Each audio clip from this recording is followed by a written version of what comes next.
उनमें गलतियाँ दाहक की गलतियाँ उन किताबों में। मेरे तो कई बार जी में आता है कि उनके खिलाफ मैं गवर्नमेंट के खिलाफ प्रेस कॉन्फ्रेंस कर दूँ और मैं बताऊँ कि यार तुम बच्चों को इतनी गलत जानकारियाँ कैसे दे साफ-साफ झूठा यार। आज मतलब यार लिखने वाले ने थोड़ा बहुत तो दिमाग लगाया होता और आज से नहीं, पता नहीं कितने सालों से इन्होंने वो गलतियाँ कर रखी और हर बार उसको रिपीट कर जाते हैं। एक सिंपल सी एक कमेटी है, आगे मैं एकीकरण पढ़ाऊँगा तब आपको बताऊँगा सत्यनारायण राव कमेटी। सत्यनारायण राव, वो कमेटी बनी 1956 में। कब बनी? आप अभी गूगल पर सर्च मारो सत्यनारायण राव कमेटी लिखा आएगा 1956।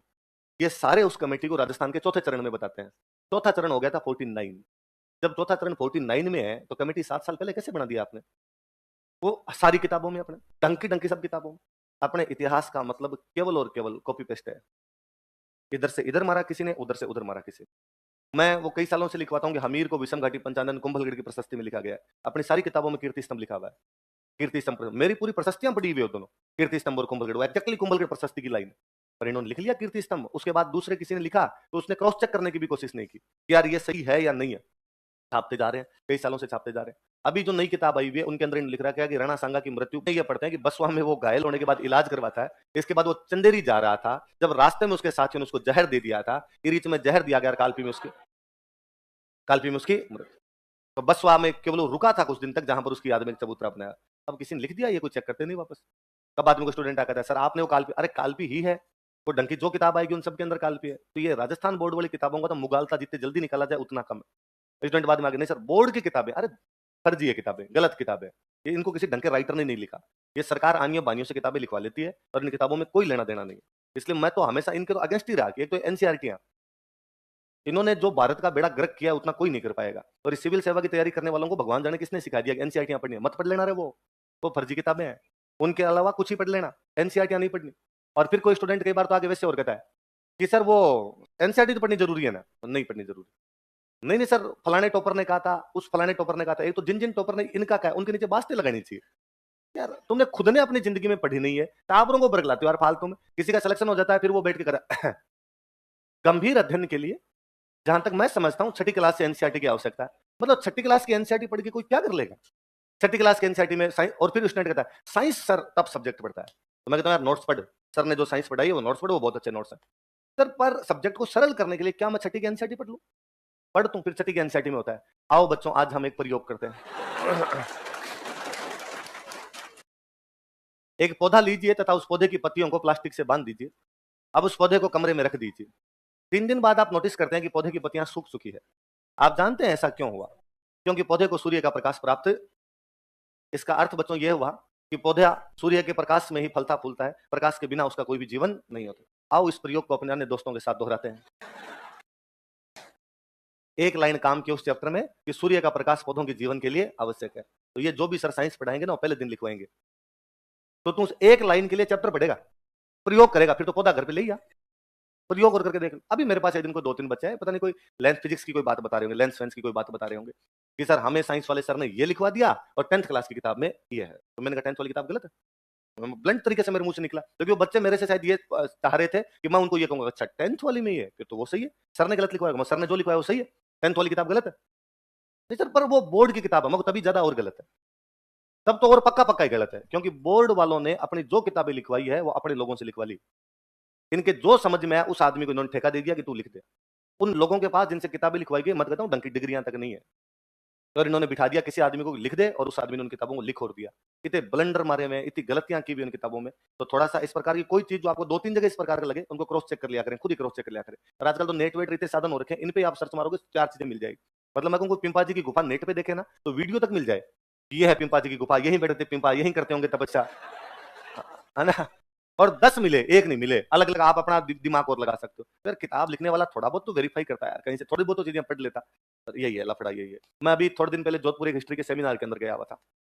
वहां पर एक काफी प्रतिष्ठित प्रोफेसर महिला थे, वो प्रजामंडल आंदोलन में महिलाओं की भूमिका पे यूं कोई बोल रहे थे उसके अंदर। मैं बैठा था, मेरे पास में एक दो मेरे को पीएचडी वाले सीनियर वो थे, वो बैठे हुए थे। तो वो मैम जब बोल रहे थे तो मैंने पीछे बैठे बैठे, उन्होंने मैम ने कोई एक लाइन बोली, उन्होंने एक लाइन बोली कि 8-9 मई 1938 को जयपुर में प्रजामंडल का अधिवेशन हुआ था। तो मैं आगे मैं बैठा था, तो मैंने कहा अगली लाइन मैम बोलेंगे कि 10 मई 1938 को कस्तूरबा गांधी ने जयपुर में महिलाओं की एक सभा को संबोधित किया। तो मैम ने एग्जैक्टली लाइन बोली। तो उन्होंने मेरे से पूछा तेरे को क्या पता कि मैम ये लाइन बोल देंगे, अगली ये लाइन बोल देंगे? मगर मैं मैडम का पूरा भाषण ही सुना दूं जो मैडम लिख रहा है, क्योंकि मैडम कॉपी पेस्ट मार के लाए हैं। ये किसी हिंदी ग्रंथ अकादमी की बुक की कॉपी पेस्ट है, ये रिसर्च नहीं है। मैं हमने 10 जगह से महिलाओं की बात उठाई और यहाँ पे आके बोल देंगे। मैं पढ़ाते हुए 10 साल हो गए, तो 10 किताबें तो मैंने पढ़ ली यार, इधर उधर की मुझे पता है ये जानकारियां कौन कौन सी किताबों में। इसको रिसर्च कहते हैं, तो फिर रिसर्च का बेड़ा गर्क है। रिसर्च, दोबारा जांचना, ये तो जांची हुई को बोल रहे हैं यार, तो फिर ये तो सर्च है, ये तो हो चुका है जो करना था, इसको रिसर्च क्यों बोलते हो? रिसर्च का तो मतलब ये है कि या तो नई चीज लेके आओ कोई, या जो पुरानी चीजें पड़ी थी उनमें कमी बेसी निकाल के लेके आओ। आप ये यार सीधा सीधा पेपर यहाँ पे पढ़ दिया लाके, ऐसा तो कुछ ही पेपर पढ़वा ले, फिर तो मैं जितनी क्लास में बातें लिखवाता हूँ वो मेरा रिसर्च है, फिर तो उसको ये माना जाए। पर मैं तो कहता हूँ भाई मेरा रिसर्च क्या है, मैंने 10 किताबों से पढ़ के टावरों को कंक्लूड करके एक जगह चीज लिखवा दी, तो रिसर्च तो नहीं है, वो तो नकल है, कॉपी पेस्ट है इधर उधर से लाई हुई। और इस प्रकार रिसर्च होते हैं तो हर आदमी फिर रिसर्च ही कर रहा है दुनिया में, हर आदमी कुछ ना कुछ पढ़ के कुछ ना कुछ लिख रहा है, उसको रिसर्च मान लिया जाए, तो अपने बेड़ा गर्क है इसमें। तो वो देखना थोड़ा सा, उसमें आरपीसी ने यदि चेंज कर दिया हो तब तो ठीक है, नहीं किया हो तो अपने ही मान लेंगे कि उनकी गुफा कहां पर है, क्या करो। अपने को चाहिए नंबर 2, क्या चाहिए? तुम दिन को अगर रात को, रात के, मैं हमेशा कहता हूं आपको कि वह संत जिनको हिंदू और मुस्लिम दोनों मानते हैं उनको बोलते हैं पीर। क्या बोलते हैं? पीर बोलते हैं जिनको हिंदू और मुस्लिम दोनों मानते हैं। 5 पीर है जिनको हिंदू मुस्लिम दोनों मानते हैं। अब समाज को जाके देखोगे दोनों मिलेंगे। इनका ही क्वेश्चन है, उसके अंदर इनका पूछा हुआ है, पीर किसे कहा जाता है जिसे हिंदू मुस्लिम दोनों मानते हैं, या पंच पीरों में कौन शामिल है कौन शामिल नहीं है। इनका ये क्वेश्चन है, जिसमें क्वेश्चन था कि इनमें से कौन से एक देवता को हिंदू मुस्लिम दोनों मानते हैं। हड़बूजी और गोगा जी दोनों देख के इन्होंने गोगा जी उत्तर मान लिया था। तो मुझे तो कई बार तो यूं लगता है, फिर लगता है यार अपने तक कहां कहां माथा खा पाएंगे, कि इनके पेपर आते हैं, इनके जो जो क्वेश्चन आते हैं उनके खिलाफ केस कर दिए जाए, स्वतंत्र रूप से केस लड़ा जाए इनके खिलाफ, और कोर्ट में कहा जाए कि इन्होंने भविष्य खराब किया है लोगों का। इस आरपीसी के चक्कर में लोगों के पास में इतनी गलत सलत जानकारियां जिसकी हद नहीं है। मैं अभी एक और कोई हिस्ट्री का सेमिनार था, दूसरा मैं उसमें हो गया। एक राजस्थानी के बहुत अच्छे राइटर है आईदान सिंह, आप कई बार देखेंगे, इस बार उनको बिरला पुरस्कार मिला था। आंख हियरा हरियल सुपना नाम की बुक को मैं आगे साहित्य लिखूंगा तब लिखूंगा। तो वहाँ वो जो हमारे सेमिनार था, उस सेमिनार में शाम को कवि सम्मेलन था। मेरे जो सुपरवाइजर सर है उन्होंने कहा कि यार वो कवि सम्मेलन है, कवि सम्मेलन में आईदान सिंह को लेके आना है। तो राजवीर यार तेरे पास गाड़ी है, किसी लड़के को भेज दे तो यार उनको घर से लेके आ जाएगा। मुझे पता चला कि आईदान सिंह खुद कवि सम्मेलन में आएंगे, तो मैंने कहा सर मैं चला जाऊं, मैं यदि खुद आईदान सिंह को लेके आऊं तो सर को लगा कि यार राजवीर कहीं बुरा नहीं मानेगी, सर ने यार मेरे को लेने के लिए भेज दिया किसी। अरे मैं सर आप वैसे गुरु हो तो मैं आपकी बात का क्यों बुरा मानूं, और मैं इस बात में अपना सौभाग्य समझूंगा कि मैं आईदान सिंह जी के साथ कम से कम कई देर बात तो कर लूंगा। मैं उनके घर गया तो मैं उनको लेके आया, इंट्रोडक्शन दिया मेरा कि सर मैं यूनिवर्सिटी से आया हूँ, मेरे सर ने मुझे भेजा है, आप कवि सम्मेलन में पधारने वाले थे तो आपको लेने के लिए आया था। तो उन्होंने आप तुम्हारा क्या नाम है? तो नाम राजवीर है। क्या करते हो तुम? तो मैं स्प्रिंग बोर्ड कोचिंग है सर, आप तो क्यों जानोगे, आपका इस फील्ड से लेना देना नहीं रहा होगा, बाकी आरएसआईएस की तैयारी करवाते हैं और जयपुर और जोधपुर में हमारी ब्रांच है, मैं यहाँ भी क्लास लेता हूँ वहाँ क्लास लेता हूँ, हिस्ट्री पढ़ाता हूँ। उनका इधर यूं देखा देखा, अच्छा तो आप भी मार साओ जो हरे बोर्ड मत पढ़ाओ, कोई वीडियो गया होगा जिसमें। तो उन्होंने मेरे वापस कहा कि कई चीजें गलत बताओ उन्हें, कई चीजें गलत बताते हो ना। मैं हाँ, मैंने कहा कि हाँ मैं कई चीजें गलत बताता हूँ। तुम्हें कैसे पता गलत बताते हो? तो मैं जानता हूँ, पर व्यवहार वही है तो क्या किया जाए, गलत बतानी पड़ती है, सब जगह वही लिखी हुई है वो बातें। तो उन्होंने कहा मेरी याद नहीं आ रही, पर आपने जैसलमेर में एक बात गलत बोली थी। वहां सर मैं जानता हूँ वो बात कौन सी गलत बोली थी मैंने। हाँ, और मैंने किसी बंदे का नाम बताया होगा तिलोक सिंह। कहा और आप कहना चाहते होंगे कि उसका नाम सिंह नहीं है, उसका नाम है तिलोक सिंह। हाँ, तुम्हें कैसे पता? मैं सर मैं आपकी फेसबुक पे जितनी वो लिखते हो आप, मैं सब पढ़ता रहता हूँ, और आपने एक दिन लिखा था कि जैसलमेर के तिलोक सिंह का नाम तिलोक सिंह नहीं है, वो तिलोक सी था, और एक गलती से इतिहास वाले इसको तिलोक सिंह बताने लग गए। तो मैंने पढ़ लिया था और मैं जानता भी हूँ, पर सर अब सब जगह वही लिखा हुआ है, मैं तिलोक सी जैसे बताऊंगा बचा गएगा सर, ये सिंह था कि सी था, मैं उस माथापत्ती से बचने के लिए वही बता देता हूँ यार, कम से कम इससे सवाल तो गलत होता नहीं है, जो चल रहा है उसको चलने दिया जाए। फिर उन्होंने यूं ही कोई मेरे से और बात आई, तो उन्होंने कहा यार तुम जो पढ़ाते हो तो थोड़ी बहुत चीजें तो सही कर दो। जी सर क्या सही कर दिया जाए? तो अपने सब किताबों के अंदर एक बड़ी गजब की चीज, मतलब इतनी इलॉजिकल बात लिखी जिसकी हद नहीं। मेहाजी मंगलिया पढ़ा है मैंने, आप पढ़ा है? हड़बूजी सांकला के पिताजी थे जिनका नाम था मेहराज जी सांकला। हड़बूजी सांकला के पिताजी कौन थे? मेहराज जी सांकला, मेहराज जी। तो मेहराज जी को मेहाजी मेहाजी कहने लगे, मेहाजी सांकला हो गया उनका नाम। मेहराज जी सांकला जैसलमेर के खिलाफ एक युद्ध में लड़ते हुए मारे गए थे, रणकदेव भाटी के खिलाफ युद्ध हुआ था और रणकदेव भाटी वाले युद्ध में लड़ते हुए मारे गए थे। पहली बार राजस्थान के लोक देवताओं पर किसी ने बुक लिखी थी, तो मैं उन सर का नाम बोल रहा हूं, पर वो सर यूपी के थे जिन्होंने राजस्थान के लोक देवताओं पर बुक लिखी। और उन्होंने एक गलती ये की कि हड़बूजी के पिताजी मेहराजी सांकला को मेहाजी मंगलिया मान लिया, और उन्होंने लिख दिया कि मेहाजी मंगलिया ही हड़बूजी के पिताजी है, और जो रणकदेव भाटी के खिलाफ लड़ते हुए काम आए थे।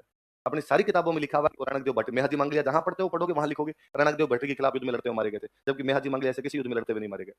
वो आदमी अलग है जो लड़ता हुआ मारा गया। और मैंने कई किताबों में तो और बलंडर देखा, उन्होंने लिखा कि मेहाजी सांकला राजपूत थे लेकिन अपने ननिहाल में रहते थे, इसलिए ननिहाल वालों का गोत्र मंगलिया लगाना शुरू कर दिया। मगर यार बाप का होता है गोत्र, ननिहाल वालों का गोत्र कब होता है? कौन कहता है कि मैं मेरे माँ का गोत्र लगा लूंगा? गोत्र का मतलब ही बात नहीं होता। एक सामान्य सी बात को ठीक उल्टा करके कैसे बताया जा सकता है?